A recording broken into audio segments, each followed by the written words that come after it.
permaneça em nossos corações. Hoje nós vamos estudar no nosso tema Espiritismo Sem Fronteiras. Nós vamos estudar o livro Princípios de uma Nova Ética, né, que nós estamos desenvolvendo. E o capítulo de hoje são os 3 biótipos, ou em outras palavras, os 3 níveis de evolução que nós conhecemos. Fazendo uma recordação, nós podemos dizer o seguinte, que quando no sistema, quando espíritos originários, detentores de perfeição relativa à função que exercíamos, nós tínhamos consciência plena para desenvolver plenamente e realizar plenamente a função que cabia. Então nós tínhamos consciência para realizar a função que nos estava destinada. Com a queda espiritual, esse todo perfeito de consciência, a relativa função de cada um, se desdobrou. E infelizmente não é isso que aconteceu, mas só para a gente poder visualizar, vamos imaginar que houve uma queda que se estendeu por um caminho. Vamos interpretar a consciência como um caminho. Com a queda, nós saímos da consciência do sistema e caímos na inconsciência. Aqui nós temos a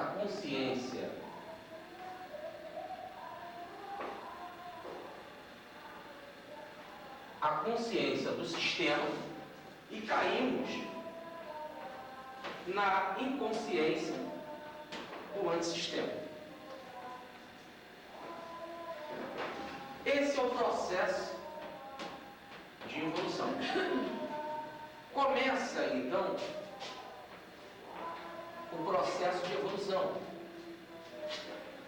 E conforme que nós vamos desenvolvendo a nossa consciência, conforme que nós vamos adquirindo a consciência perdida, que evoluir nada mais é do que se conscientizar, do que readquirir a consciência perdida, aquela perfeição relativa à função que exercemos, nós vamos subindo esse caminho. Subida essa que é difícil, que é íngreme, que é apertada, como nos fala o Evangelho. Conforme nós vamos subindo, até determinado momento, o que se manifesta em termos de consciência é uma consciência extremamente rudimentar, que nós chamamos de subconsciência. Tá certo? E nessa subconsciência, a faculdade que se manifesta é o instinto. Tá certo? Um instinto primitivo, o automatismo. Conforme que vai se desenvolvendo e que nós vamos readquirindo mais deste caminho, desta consciência perdida, se chega uma fase em que nós manifestamos a razão, ou o que nós chamamos de consciência racional. Tá certo? Vamos adquirir a consciência racional, que tem uma faculdade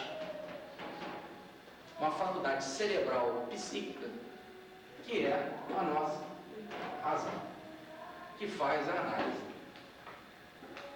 Aqui, nessa fase, a consciência se preocupa já em pesquisar, em querer aprender, em não aceitar mais os mistérios, em querer desvendar os mistérios.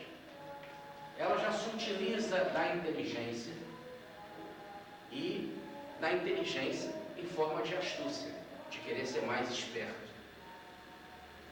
Com o passar do tempo, nós chegamos a uma outra fase de consciência que a gente chama de superconsciência, que tem uma faculdade que é a intuição. Que é a intuição.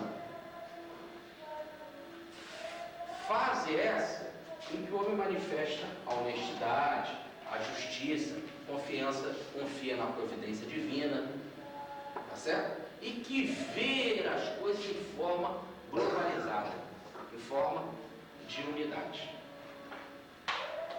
Então, em cada um desses níveis, nós encontramos pessoas,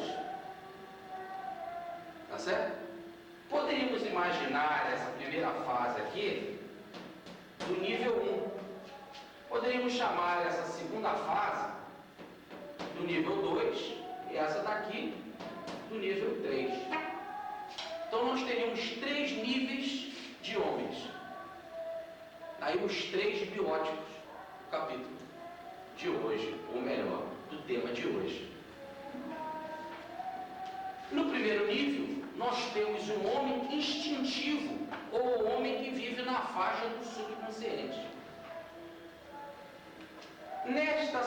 No segundo nível, no N2, nós temos o homem racional, que vive na fase cerebral ou intelectual, que a gente chama do homem normal, porque é o homem comum do nosso planeta atualmente. Aqui nós temos a fase do homem intuitivo, ou do nível N3, que é a fase do homem no nível do superconsciente. Quando a gente diz que o N2, ou o homem na faixa consciência racional, é o normal, é porque a maior parte dos habitantes do planeta vive nessa faixa. E são eles, ou melhor, somos nós, que ditamos as normas, as regras, as leis. Tudo aquilo que escapole às nossas regras, às nossas normas, às nossas leis, os nossos preceitos, que são normas, regras, leis, preceitos, feitos pelo nosso nível, ou melhor, segundo a nossa visão, segundo a normalidade do nosso nível. Tudo aquilo que escapole disso, a gente chama de anormal. Então o sujeito, quando é atrasadão, muito evoluído, a gente vai falando, é um anormal. Porque ele não age nas leis, nos preceitos, nas normas que o homem considerado normal ou a maioria age. Ao mesmo tempo também, o homem do nível N3 ou do nível superconsciente, ele raramente também tem na Terra. Como é difícil a gente ver o homem primitivo, muito mais difícil é encontrar o homem santo, o homem gênio, o homem elevado, o homem do superconsciente. Esse, quando aparece, também é considerado anormal.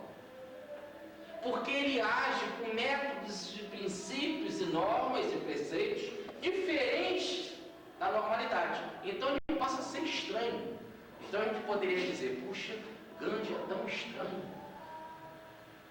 Ele podia pegar a arma para matar os ingleses e resolveu ficar sem comer. Ele é muito estranho. Tá certo? Falou para a Inglaterra não atacar Hitler e deixar ele invadir a Inglaterra, não, a Itália. Né? Deixa Hitler invadir a Itália. Ele é estranho. Jesus é estranho.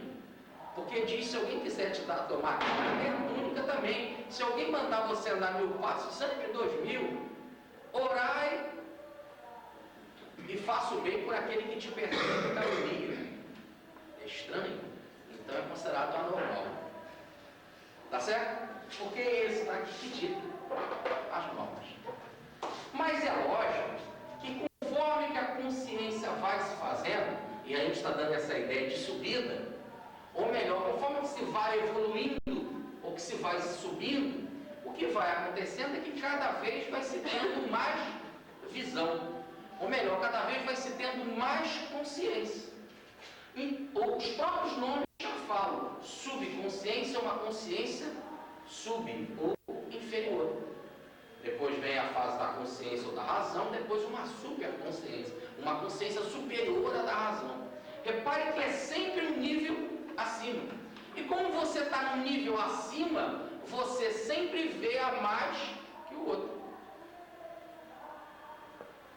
Tá certo? Você sempre vê a mais que o outro. É como se você vai subir os degraus de uma escada. Quanto mais você vai subir os degraus de uma escada, mais visão de conjunto você vai tendo. Aliás, conscientização nada mais significa do que visão de conjunto. Quanto mais consciência você tem, mais visão de conjunto ou visão unitária você possui. Tá certo? Vamos dar um exemplo. Um exemplo claro. Um exemplo dado por Pietro Baldi. A visão de Baldi, em que ele escreveu os seus 24 livros, foi uma visão intuitiva. Ele era um homem do nível E3, que tinha a faculdade da intuição e que percebia as coisas do espírito. Porque por enquanto que esse aqui vive próximo da matéria, esse vive centrado no cérebro, esse aqui vive centrado no espírito. Entenderam as diferenças? Esse aqui fica centrado mais próximo da matéria. Esse daqui já tem as funções cerebrais já desenvolvidas. Esse aqui vive a realidade, o espírito. E a faculdade dele é de intuição. Tá? Então Pietro Baldi tinha a faculdade de intuição, percebia as coisas de uma visão unitária, de conjunto. Mas ele escreveu os seus livros. Só a ideia de escrever já dá a ideia de que ele estava falando com pessoas no nível da razão. E como ele escreveu de uma maneira mais elevada do que o normal dos livros, tá certo? E para quem ele escreveu, era considerado o chamado homem normal do planeta, aquele que vive na fase da razão. Então ele teve uma visão intuitiva e tinha de escrever para pessoas não de visão intuitiva, mas na faixa da razão. Então o que ele teve de fazer? Uma tradução. Igualzinho quando você lê no francês, mas você quer traduzir para o português, então você tem que fazer essa tradução, para que alguém que só conheça o português venha entender o texto que está no francês. Tá certo? Você tem que traduzir. Assim também ele teve de pegar a ideia unitária e traduzir para a forma racional. Tá certo? Agora, vamos supor, se ele quisesse pegar essa forma unitária e traduzir para esse homem daqui. Ele tinha de fazer um esforço muito maior. Se ele quisesse pegar a ideia unitária e traduzir ela para o homem do nível 1 ou N1 ou do subconsciente, ele tinha de falar em linguagem emocional, na linguagem do medo, na linguagem da esperança, na linguagem do entusiasmo. Ele tinha de usar uma linguagem que fosse compatível com eles, esses homens. Logo, como esses homens daqui do nível N1, eles estão muito próximos da matéria, ele tinha de falar uma linguagem sensória, tinha de ter coisa para ver, para ser visualizada e para ser tocada. Foi o que a igreja fez. Ela tinha a visão do Cristo, mas ela teve de falar para homens primitivos. Repare que logo depois da invasão dos bárbaros, né, em que os romanos, né, o Império Romano caiu e que os bárbaros invadiram, nós estamos falando de uma população baixa. Aí surgiu a Idade Média, a Idade das Trevas. Então, para falar para esses homens claros do nível do subconsciente, teve que se falar numa linguagem sensória, carnal, chegando ao físico, tendo que tocar. Teve de ter hóstia, ele pegar, botar na boca, é corpo de Cristo. Tá certo? Tinha que ser sensório. Para ter a ideia de que o Cristo estava presente, ele tinha que ser transubstanciado na órbita. O cara tinha de ver. Você fala assim, ó, Jesus está aqui. Receba ele no teu coração. Cadê? Não se dá. Eu como minha hóstia, agora não mastiga. Ela vai para o coração. Quer dizer, tu teve de criar tudo uma linguagem física para poder ser entendido. Tá certo? Teve de fazer uma imagem para o sujeito olhar para Jesus. Dizer que aquela imagem está abençoada. Para tocar a emoção dele, tinha que ter a Mater Dolorosa. Maria chorando com Cristo morto nos braços. Jesus pregado na cruz. Aliás, a maior quantidade de imagem do Cristo na igreja é o Cristo sofrendo na cruz. Porque toca, porque fala na linguagem do primitivo que ele conhece bem, que é o sofrimento. Tá certo? Então teve de criar várias dessas coisas. Teve de ter som, teve de ter música. Agora é hora de respeito, toca o sino. Tudo isso vai lembrar, viu? Agora está na hora de você respeitar, está na hora de você meditar, está na hora de você se recolher. Então tem que, ó, agora tem que fazer isso. Aí ele vai. Tem que ter todo mundo para ensinar e falar as coisas do princípio ao fim. Então tem que ter alguém que cuide dele, porque ele não sabe se guiar sozinho. Daí o sacerdote como pastor. Então repare que quem fala quer ser entendido. Quem fala quer ser entendido. Para eu falar ao vento, quem fala quer ser entendido. Então você tem que saber para que nível que eu estou falando. Tá certo? Tem que reconhecer o nível e falar na linguagem daquele nível. Tudo bem? Aí então muita gente diz assim, a maior parte das pessoas, puxa, a obra de Pietro Baldi é difícil. Porque ele falou basicamente com o nível N2, um nível racional e um nível racional mais superior, que mesmo ele diz, acima da média deste nível. Tudo bem? Então as pessoas que já estão aqui nesse nível, mas que ainda estão chegando nesse nível e que tem muito ainda de lembrança e de recordação do nível inferior, não se sentem bem, não conseguem palmilhar, caminhar e querer encarar as obras de Pietro Baldi. Tá certo? Então fica escolhendo qual é a melhor, qual é a mais fácil. E vai assim, vai pensando. Tudo bem? Olha, vamos aprofundar mais isso aqui. O que acontece é que evolução quer dizer conscientização. Evolução quer dizer conscientização. Logo quer dizer desmaterialização. Porque se essa fase daqui do subconsciente, o homem está materializado, na fase do superconsciente ele está espiritualizado. Tanto que eu disse aqui que ele vive na fase do corpo. Esse daqui vive já na fase do cérebro, dos neurônios. Esse daqui já vive já na fase do espírito. Então, conscientização quer dizer desmaterialização, sair da forma matéria. Em outras palavras, desmaterialização significa espiritualização, viver na forma espírita. Um dia saberemos de Jesus que Deus é espírito, que nós somos espírito, não corpo, não matéria. Então, desmaterialização significa espiritualização. Logo, significa sair do quantitativo para ir para o qualitativo. Significa sair da baixa frequência, tá certo? Das ondas curtas, da baixa frequência para a alta frequência. Aqui, quando eu falo em ondas curtas, eu estou falando no campo material. Né? O campo material, ela é grossa, ela seria ondas longas. Olha, vejamos o seguinte. Vamos continuar aprofundando esse tema. Diz o Baldi, e nós já estudamos isso daqui, que a consciência, ou na fase da razão em que a gente se encontra agora, a consciência racional, ela seria o espectro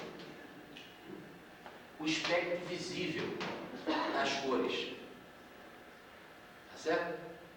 Que o subconsciente seria nada mais, nada menos do que um espectro invisível, mas abaixo da vibração das cores, que seria o infravermelho. E que o superconsciente seria o espectro invisível, porém superior à vibração das cores, superior ao violeta, tá certo? Que seria então o ultravioleta. Então nós teríamos na imagem aqui o seguinte, que do vermelho ao violeta nós temos o espectro visível das cores, são as cores do arco-íris. Ali significa que nós teríamos a consciência racional. Abaixo, vibrações abaixo, a semelhança do infravermelho, nós teríamos o subconsciente. Vibrações acima do violeta, mas que a gente não percebe, por isso que não está no espectro visível, a gente não percebe, seria um espectro invisível também, seria semelhante a outra.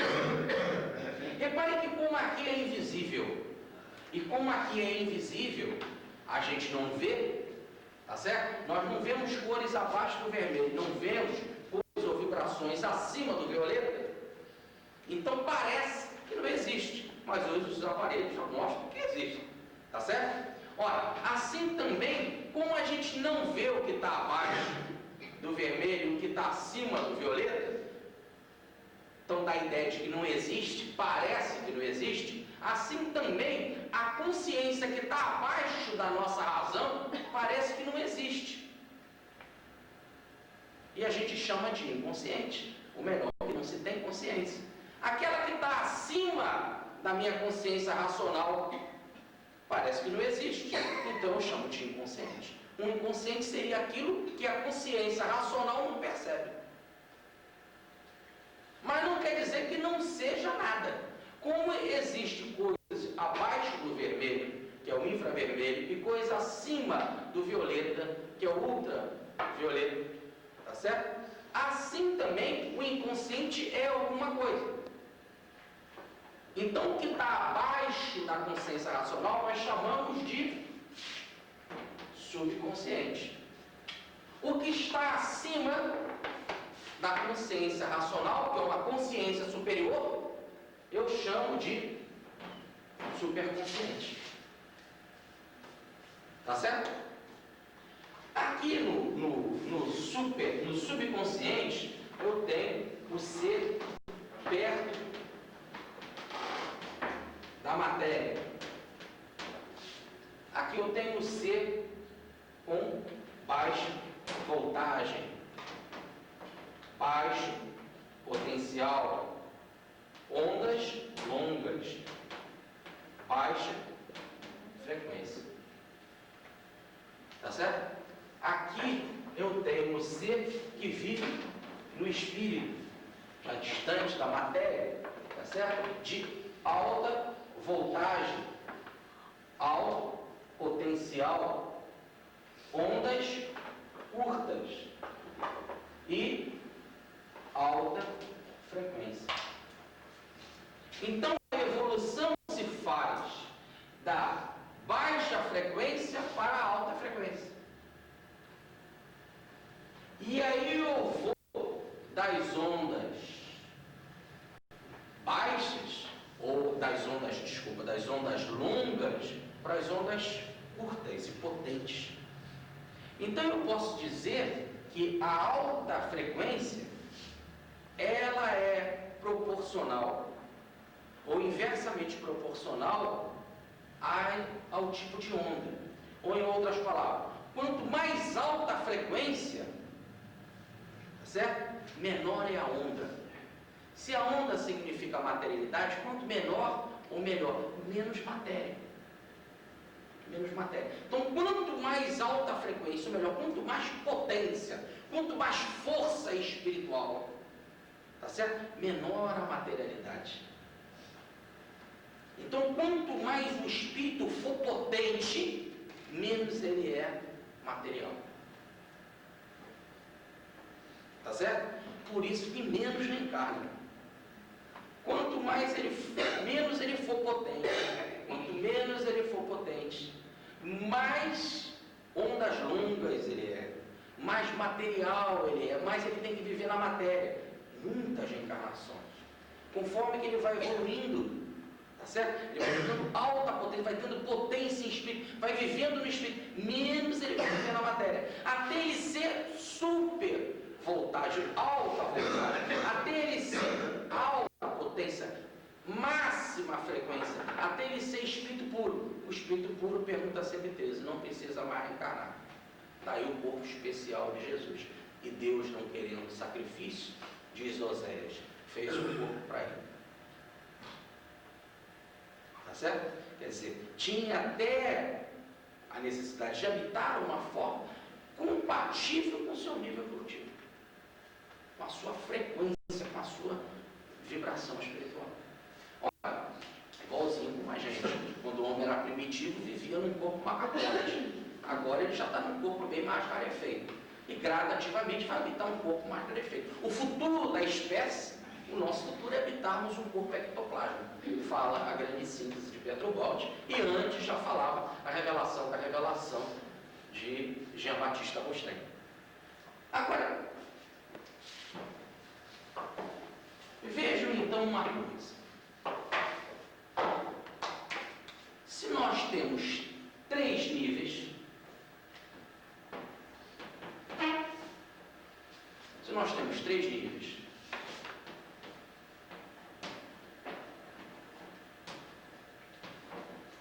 o do subconsciente, o do consciente e do superconsciente, automaticamente nós vamos ter 3 modos de vida.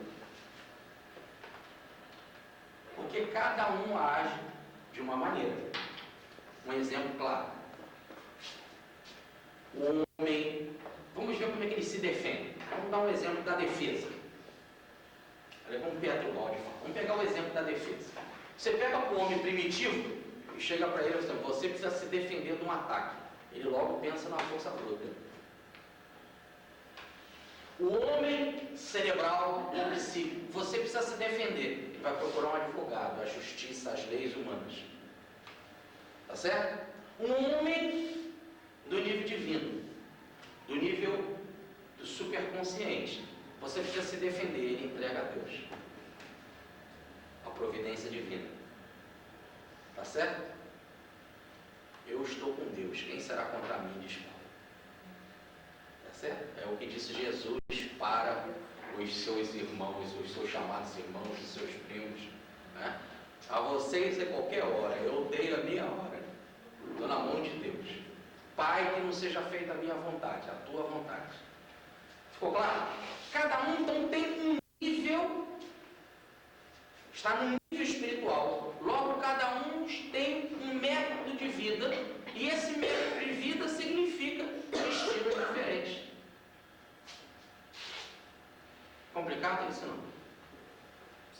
Acho que está didático, não? Acho que o Balde foi bastante didático. Reparem bem.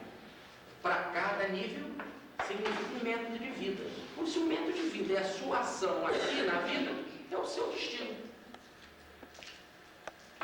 Aí a gente pode pensar assim: o destino é semelhante a uma semente, diz o Walt. Uma semente que já tem tudo em potencial e que vai se desenvolver.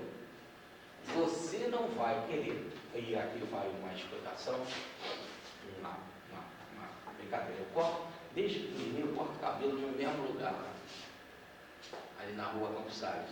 Acostumado, minha tia morava ali, eu ia ali, corto cabelo. E o português lá, que aliás é muito amigo do Luquinha, do meu filho. Os dois se entendem com uma coisa. Mas o português lá, o dono do barbeiro, é muito engraçado, sempre contando muita graça. E uma vez eu estava lá cortando o cabelo, eu corto com o meu lado militar, cortando o cabelo, e ele conversando Um cliente lá, ele ia cortando o cabelo e conversando. Eu ali cortando, prestando atenção na conversa dele. E um contando mentira pro outro.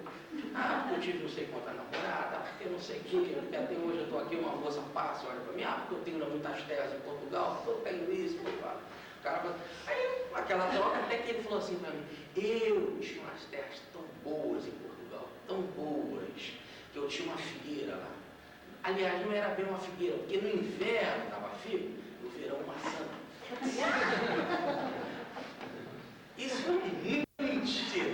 O cara levantou da cadeira e falou assim, essa é demais, vou embora, não aguento de ouvir, depois saiu embora reclamando. Ele ficou rindo, embora.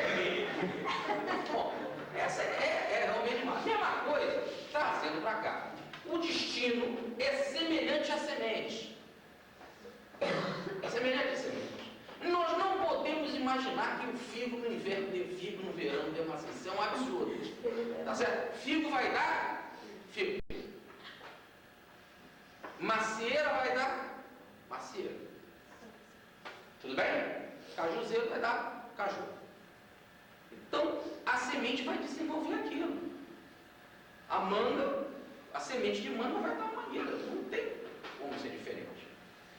Então, quando nasce uma criança, aqui na Terra, eu, pela natureza da criança, eu posso imaginar qual vai ser o destino dela, se eu conhecer a natureza. Tá certo? Se eu conhecer a natureza, eu posso imaginar o destino dela. As pessoas são muito duras, ao mesmo tempo são verdadeiras. O que falta? Por exemplo, quando vem uma mocinha pobre, solteira, que vive em dificuldades, que vive em condições precárias, ou que mora em estados mais pobres do que o daqui do sul, como no Nordeste e tal, quando vem essa pessoa grávida, a sociedade logo faz o seguinte julgamento, tá vendo? Está grávida, o que vai dar a essa criança? Vai servir para quê? Vai ser mais um doente, vai ser mais um bandidinho. Aí agora ela tem até com essa linguagem mais dura ainda, mais triste, mas vai ser um bandidinho. Vai. Oi? É verdade. Mas repare, o que é isso que as pessoas estão fazendo? Isso é uma sabedoria, uma sabedoria punível das pessoas, que já estão, por tantas vezes ter acontecido isso, estão, por analogia, falando que vai acontecer. Estão errados? Não, estão falando de forma dura. Mas errado não estão. De uma maneira geral, o que acontece é isso mesmo. Tá certo? Uma pessoa que nasce de mães sem orientação, num ambiente pobre, num ambiente miserável, em condições de rua, essas crianças vão ter um destino miserável. Se só isso fosse análise, a colocação estava certa. Então já existe uma sabedoria das pessoas, pela experiência, de olhar para uma criança que nasce, vendo a situação, imaginar. Por exemplo, pelo ambiente em que ela nasceu, pela saúde dos pais e das mães, do pai e da mãe, você já pode imaginar qual vai ser a predisposição orgânica dela. Pela condição socioeconômica, você já vai poder imaginar. Tá certo? Ou não? Ficou claro isso? Então a gente já faz uma suposição. Então isso quer dizer o seguinte, que o destino é como uma semente. E o desenvolvimento do destino, conforme que você vai crescendo, logo o seu destino vai se desenvolvendo, nada mais você está fazendo do que explicitar o que estava potente, ou melhor, o que estava latente naquela semente. O desenvolvimento do destino, que é junto, ou significa o desenvolvimento da vida, nada mais é do que o explicitar dessa semente, o colocar para fora aquilo que já estava no seu potencial. Logo, nós manifestamos no nosso destino o que trazemos em nós mesmos. Então, se eu fizer uma radiografia da minha natureza, eu posso dizer qual vai ser o meu destino. Agora, repare o seguinte. Então, essa é a pergunta. Eu posso conhecer o destino de alguém ou prever o destino? Posso, contando que eu conheço o tipo de personalidade. Fantástico. Então, ciência fundamental para isso é a psicologia. Quando a psicologia hoje está cada vez mais traçando os perfis, que nada mais significa do que os níveis que nós resumimos em 3, N1, N2 e N3. Assim, o desenvolvimento da psicologia, quanto mais ela se aprofundar, mais ela vai fazer uma visão completa da personalidade, tá certo? Ou melhor, mais ela vai poder te analisar, e analisar significa conhecer você, da parte do analista, e também ele gerar um autoconhecimento, em você se conhecer, e aí os dois se conhecendo, o analista te conhecendo e você se autoconhecendo, vai poder ver qual vai ser o seu destino e aí traçar mudanças. O destino é aquele. No entanto, eu posso agora colocar novos fatores na minha vida. O que está plantado, mas agora eu posso plantar outras coisas que vão trazer novos insumos que vão fazer frente àquele destino já pronto e traçado. Logo eu posso criar mutações.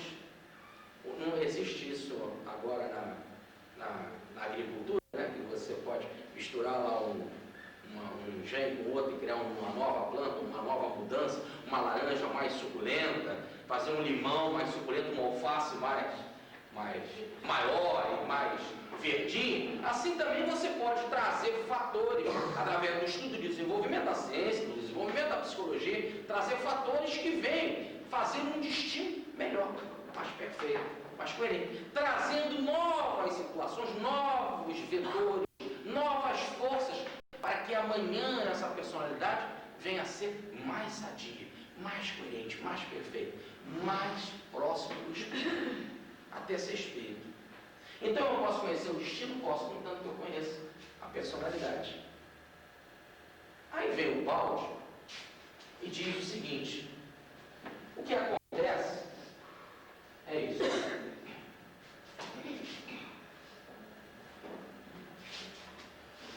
Aqui eu tenho o homem do subconsciente. Aqui eu tenho o homem da consciência racional. Aqui eu tenho o homem do superconsciente. Aqui está o passado já vivido. Aqui está o presente. Aqui o futuro, para onde ele vai. Repare que esse homem daqui, se ele acabou de entrar neste nível, ele traz ainda muito vivo as lembranças do passado. Então ele vive na razão, mas volte e meia ele age de forma instintiva. Conforme que ele vai se desenvolvendo aqui, ele já começa de vez em quando visualizar ou já ver alguma coisa do que se passa no futuro. E ele vai vendo quanto é mais importante viver lá do que aqui para baixo. É o nosso caso, nós somos homens desse patamar. Mas nós já falamos, puxa, eu ainda não sei, mas eu preciso seguir o Evangelho. Eu sei que é melhor seguir o Evangelho. Nós já temos essa visão. Damos as nossas escorregadas, mas já temos essa visão. E já nos esforçando para ter e viver essa vida do futuro. Quando a gente começa a se esforçar para viver o Evangelho, nós estamos nos esforçando para viver a vida do futuro, que é aquela em que plenamente se viverá o Evangelho. Assim, eu posso dizer que essa construção do destino significa o seguinte: é lógico que o destino é uma semente que se desenvolve, mas ele ao mesmo tempo, veja um homem que está nessa faixa aqui. Ele é um instinto que ele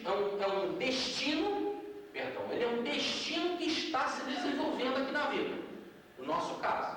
Mas nós já temos visões do futuro. Nós já vemos, puxa, se eu praticar o Evangelho, eu posso ser igual lá o Francisco de Assis, o Chico Xavier, o Allan Kardec. Nós já temos modelos, que são homens do futuro. Igual o Balde, Já tem aquele modelo. Então, repare que eu vou desenvolvendo a minha personalidade, que é fruto da sementinha que vai se desenvolvendo. Mas, ao mesmo tempo, eu sei que eu posso colocar coisas aqui agora que são do meu futuro. Ah, já vou fazer assim, igual o Chico. Vou levar uma sacola lá para os pobres. Ah, vou ser disciplinado nas minhas reuniões mediúnicas. Ah, eu vou ser humilde. Ah, eu vou silenciar na hora que eu for atacado. Ah, eu vou ser igual o balde. Eu vou estar cada vez me aprofundando nos mistérios do universo. Quer dizer, eu posso ir trazendo os novos fatores, novas vertentes, que já começam a fazer efeito agora e que vão reagir com o passado para construir um futuro melhor. No entanto, o destino é aquele. Eu conhecendo a personalidade, eu vou saber qual é o destino. E nós temos um destino geral aqui para o mundo. Por exemplo, o destino da raça.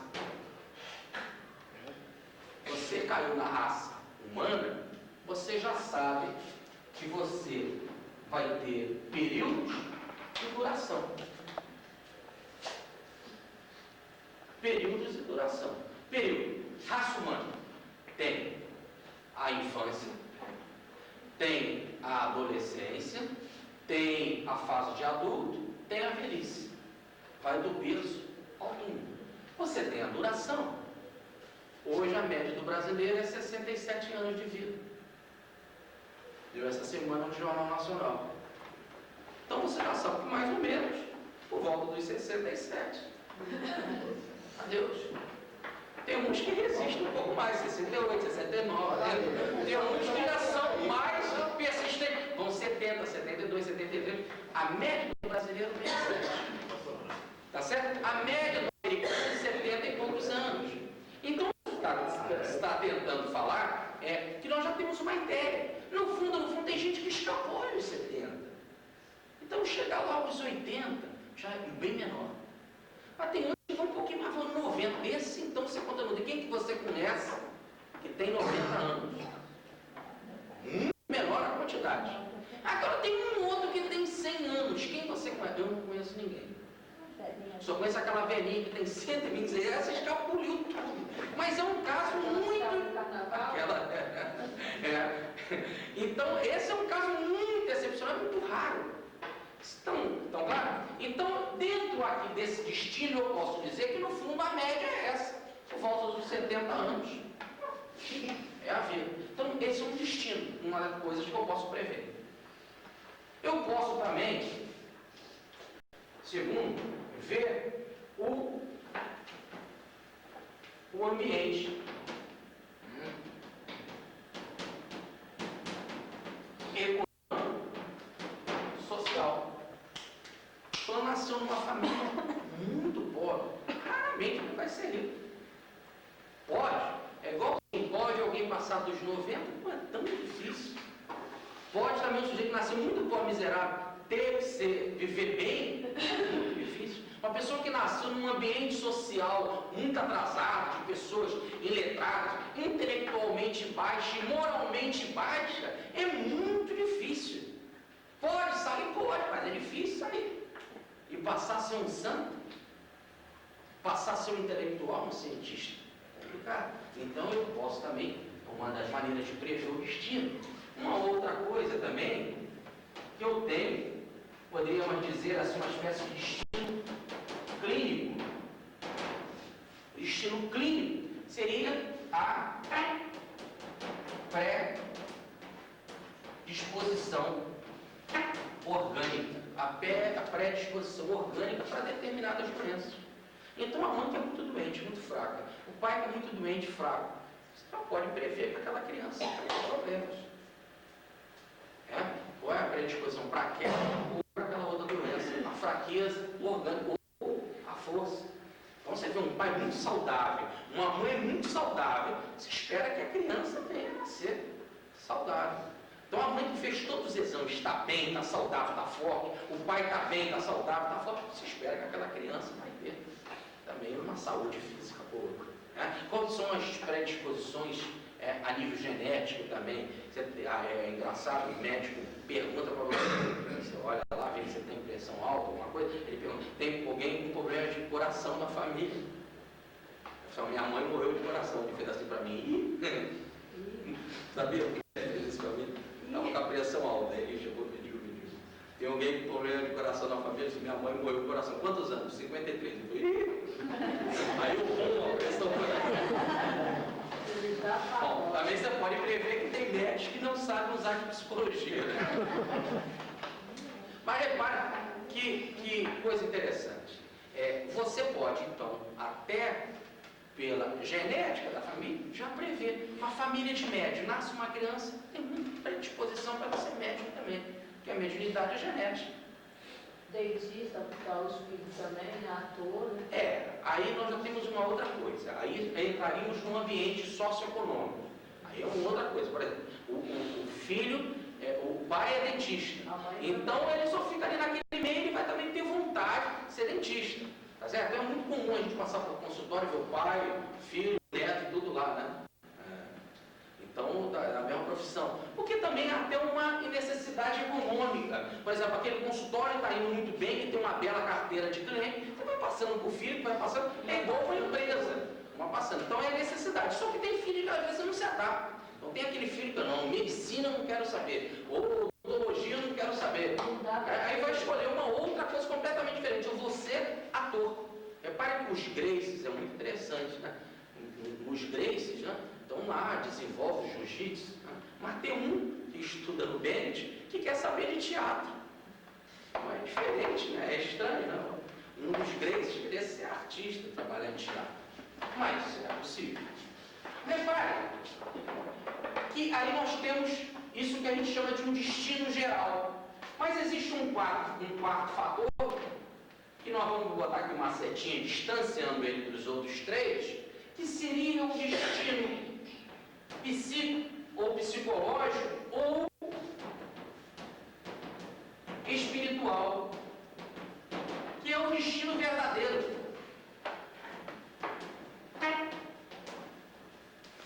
É o destino verdadeiro.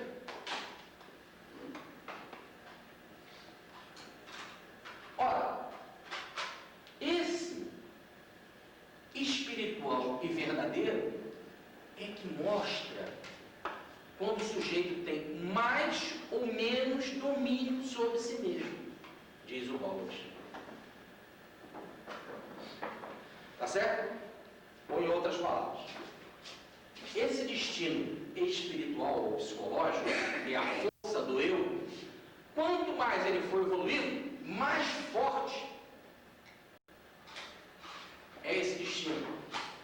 Vou repetir. Quanto mais ele é evoluído, mais forte esse domínio, esse destino, ou melhor, mais ele tem domínio sobre si mesmo. Quanto mais fraco, menos domínio ele tem. Ora, o que acontece que é esse destino do eu aqui que tem a ideia da busca da felicidade.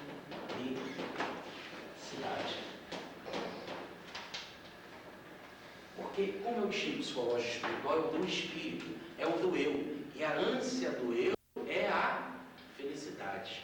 A busca do eu é a felicidade. A nossa origem sistêmica é felicidade, é harmonia. Então nós temos a busca da felicidade. Nós ficamos sempre insatisfeitos. Daí a psicologia da insaciabilidade humana. Ele quer ter uma casa, vai ter a casa. Depois ele não quer ele quer ter uma casa de campo. Depois ele não quer só mais ter um carro novo, ele quer ter um carro importado. Quer dizer, cada vez ele vai querendo mais felicidade. Só que ele vai vendo essa felicidade, olha a visão que eu usei. Casa de campo, carro do ano, carro importado. Eu fiz por uma visão materialista. É porque cada um vai buscar a felicidade que está no eu, segundo o seu método de vida. E método de vida significa nível evolutivo. A ideia mesma do homem primitivo, do homem da consciência racional e do superconsciente, todos os três querem felicidade. Os mais atrasados é que não sabem qual é a verdadeira felicidade. E como eles querem rapidamente a felicidade, vão conquistar ela pelo meio mais rapidamente. Perguntaram então para o primitivo: por que você roubou a vaca dele? Porque já estava pronta ali, ué. Já estava gordinha, não tive trabalho nenhum, fui lá, roubei a vaca dele, já estava tudo pronto. Imagina pegar a vaca, criar o bezerrinho, desenvolver, até ela me dar leite, eu já peguei pronto. Então, veja bem, para conseguir a felicidade dele, ele usa um método de obtenção que é um método. Repare então que a busca da felicidade faz com que você manifeste o seu nível de vida. Como você é atrasado e manifestou um método de vida atrasado, vai vir um choque, uma reação. Logo vai vir uma dor. E a dor vai começar a ensinar para aquele ser que o método que ele usou para conquistar a felicidade não é o método verdadeiro.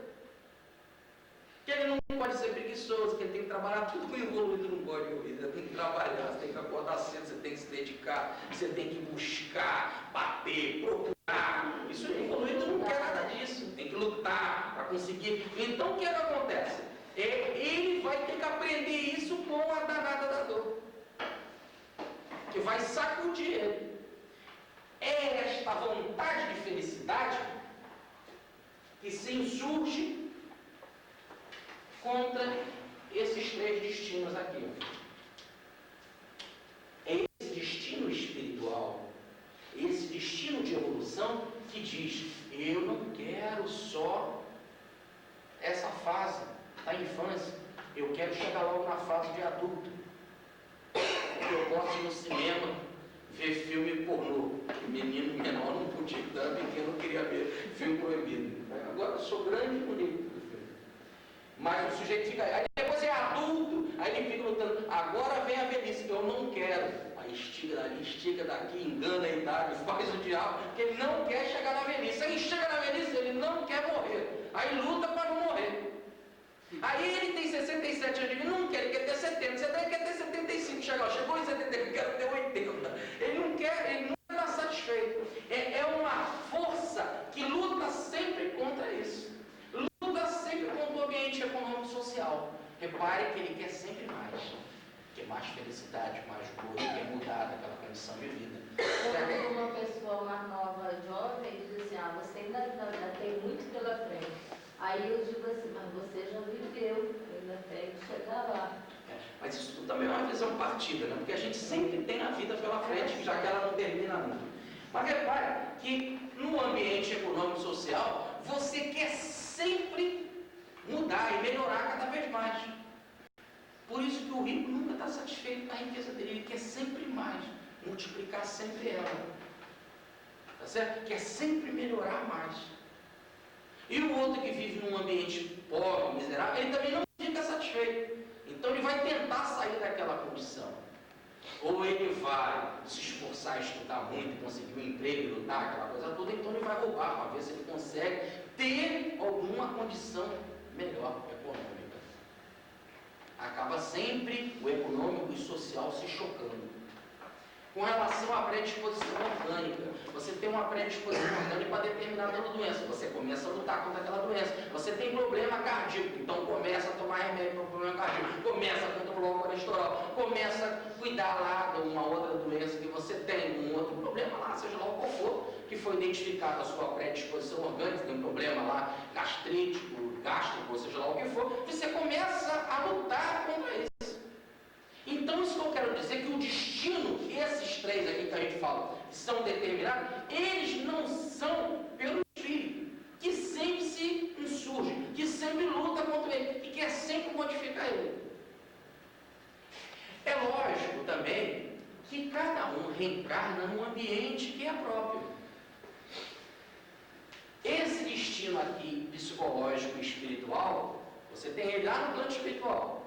Quando você vai reencarnar, é lógico que você vai reencarnar numa raça já compatível para viver lá os seus 60, 70 anos. Com o período de infância, a fase adulta e a fase da velhice. Mas se você fosse de um nível diferente, você ia para um outro planeta diferente, que tem um outro tipo de corpo, um outro tipo de duração de vida.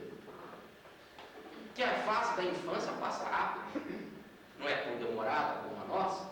Vídeo Livro dos Espíritos, que explica muito bem isso. Mas você também, como está no plano espiritual, você vai ver o ambiente que você vai nascer. O ambiente econômico e social que você deve nascer. Que você vai escolher. Qual é o melhor? Você vem para uma missão, vai ter que nascer entre os ricos? Ou você vai nascer entre os pobres? Como você vai reverter esse quadro? O que cabe você nascer? E aonde nascer? Repare como nós vimos lá no caso, no livro Memórias do Suicídio, em que foi planejado por uma determinada pessoa nascer num grupo de espíritos que ela não se afinava espiritualmente, que eram considerados por ele seus inimigos. E ele disse: ali eu não quero nascer, com aqueles eu não quero nascer. E o mentor disse: ou nasce lá ou vai para o Nordeste. Não é preconceito, não é preconceito, mas simplesmente, claro, naquela ideia de que há várias mães que têm não sei quantos filhos, que não planejam a vida, que a maior parte das crianças ali vão morrer cedo, que a maior parte das crianças não vão estudar, que a maior parte das crianças não vão ter oportunidade econômica viável. Tá certo? Agora, isso aí não vai nenhum preconceito da espiritualidade, porque um dos guias e mentores que é reverenciado no livro Memórias do Suicida é o Bezerra de Menezes. O próprio Bezerra de Menezes nasceu no Nordeste, no Ceará, em Reato do Sangue. Então, quer dizer, ninguém está colocando isso como um padrão, apenas está dizendo a maioria, no caso geral, é assim. É lógico que aquelas pessoas que ele, se ele optasse nascer no Nordeste, tinham algum vínculo com ele. Ele ia aprender com muito mais dor, mas ele ia aprender. Mas repare que lá no plano espiritual, você já vai escolher o ambiente econômico e social, você já vai escolher a predisposição orgânica. Por que aquele espírito nasceu com aqueles pais, que já tem facilidade, às vezes, com um garoto, com uma criança, vir com leucemia, para vir com mongolismo, para vir com outro tipo de doença qualquer, um problema cardíaco, seja lá o que for. Tá certo? Cada um vai procurar o organismo que ele precisa ter para lutar contra as adversidades aqui ou passar pelo carro que ele tem. É igualzinho quando você vai construir uma casa. Você está lá, é o material. Se você só tem tijolo, se só tem palha e barro, você faz a casa de tijolo, tipo de palha e barro. Se você já tem tijolo e cimento, você faz a casa de tijolo. Mas se você já tem uma massa, você bota concreto em volta dela. Se você tiver a massa, você emassa a casa e pinta. Isso vai depender. Se tiver mármore, você bota mármore. Isso vai depender do material que você tem. E ter material para fazer cada vez mais sofisticado, como aqui você vai fazer uma casa mais sofisticada, é condição econômica, assim também para você vir num organismo mais sofisticado, num organismo mais saudável aí no sentido mais amplo, não só saudável fisicamente, mas também saudável intelectualmente, num ambiente saudável moralmente, tudo isso é fruto de cachê, ou melhor, de grana, ou em outras palavras, de nível espiritual, para ter essa oportunidade. Tá certo? Olha, e também tem que ser considerado a missão que ele vai fazer. Às vezes ele tem todas essas condições, até evolutivas, em vir num ambiente melhor, mas ele pede para vir num ambiente mais atrasado, até por compromisso com aqueles no ambiente e para superar aquele ambiente e fazer com que aquele ambiente cresça. Veja o caso de Beethoven, veio com deficiência orgânica da surdez, né? A sua mãe não tinha lá uma boa conduta moral, o seu pai tinha problema com o alcoolismo e deu o gênio da música, tá certo? Mas o que ele ajudou a levar aquilo? Mas também o quanto sofreu. Não só é um karma próprio, mas também é um benefício que ele faz para aquele ambiente. Quer dizer, tudo isso tem que ser considerado. Nós não estamos aprofundando em nada, porque é onde que nós queremos entrar, que é o tema da próxima palestra, que é o destino. Aí nós vamos aprofundar isso daqui. E depois, mais para frente, nós vamos indo até encontrar como, numa ciência verdadeira de psicologia, podemos alterar, transformar, trazer novos subsídios e insumos para o nosso destino. Traçarmos um novo destino. Mas, por enquanto, fica aqui a primeira introdução, dizendo que o destino é uma semente que se desenvolve. A semente da idade, dos períodos da vida é mais ou menos padrão. A semente do ambiente econômico e social vai ser aqui onde que você nasceu. Né? A semente da predisposição orgânica, mas tem também a sua vontade de lutar contra isso. E você vai lutar até quando pode. Tá certo? Mas é sempre essa ideia de que o método que você vai usar para lutar, para alterar o seu destino, esse método vai corresponder ao seu nível evolutivo. Tá certo? Então você vai usar o método da força bruta, o método do subconsciente ou do instinto, ou você vai usar o método racional ou do direito humano, ou então você vai usar o método da providência divina, o método da justiça divina, o método da honestidade. Então a forma de você lutar contra o seu destino e desenvolver o seu destino depende do seu nível evolutivo. Se você está no nível N1, N2 ou N3. Subconsciente, consciente ou superconsciente. Muita paz.